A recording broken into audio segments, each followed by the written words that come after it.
Fight. This makes 500 cases you've solved. What's your secret? The secret's inside. Right? Because it was supposed to come out, I think it came out officially 2011, but I think they started working at it at some point where its graphics might have been a little more acceptable than they are. Yeah, right around, I think they were working on it around 2002-ish, 2001.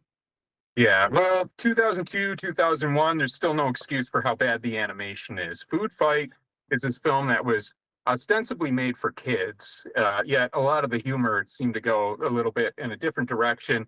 Plus, there were these female characters in the film that looked like inflatable sex dolls with expressionless faces, and then the others were anthropomorphic animals or brand icons from corporate brands.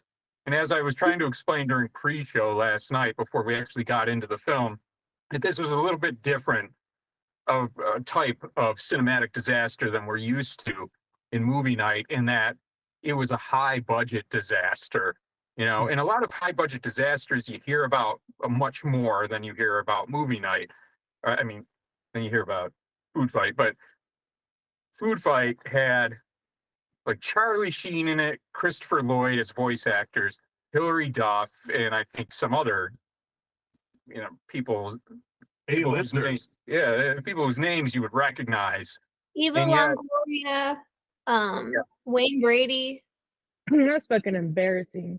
Yeah. So they had some actors that they paid some real money to, and the very idea of this film is actually kind of aggravating and offensive, and it's enough to piss you off. It's the whole notion is that there's these products that are living some kind of animated life in a grocery store, in which when the grocery store closes at night, the icons like Charlie Tuna and Mr. Clean come out and live some kind of life in this otherworld reality of the grocery store, which converts from a grocery store into natural environments or attempted natural environments way too dramatically for you to keep track of where is actually supposed to be what, and if this is some kind of weird interdimensional thing or what the fuck is going on.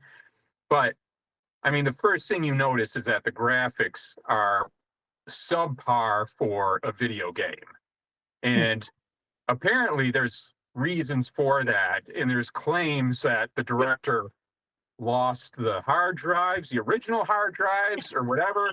And the credits tell a whole kind of story of their own, or at least they imply one. When you watch this film, you'll see just armies of people worked on this turd, and it wasn't a well-developed script. Some of these things were just very bad ideas. A lot of the jokes were really dumb. Like I said, the sex doll characters for a kid's movie just didn't work at all, especially when the one was doing high kicks with a skirt on, and it seemed like this was intentionally meant for a different audience at certain points. And the fact that they had these enemies being Nazis. Yeah, and the Nazis were associated with generic brands. Brand X was just a generic brand, and they were going to come in and take away the freedoms of individual choice to buy your goddamn Charlie Tuna or whatever. And it looked to me the first time I saw it like, okay, this movie intended to make its money from corporate sponsors. And maybe they did that, and then they just handed in a $2 film and said, so long, suckers, our contract is good, and that was it. But some of the brands they put in there, they obviously failed to get the corporate support for. So they had like this Count Chocula character who just ended up being this like pudgy bat guy. And I think that was voiced by a famous actor too. And I must note that actor seemed to be like the only one who was really putting an effort into it.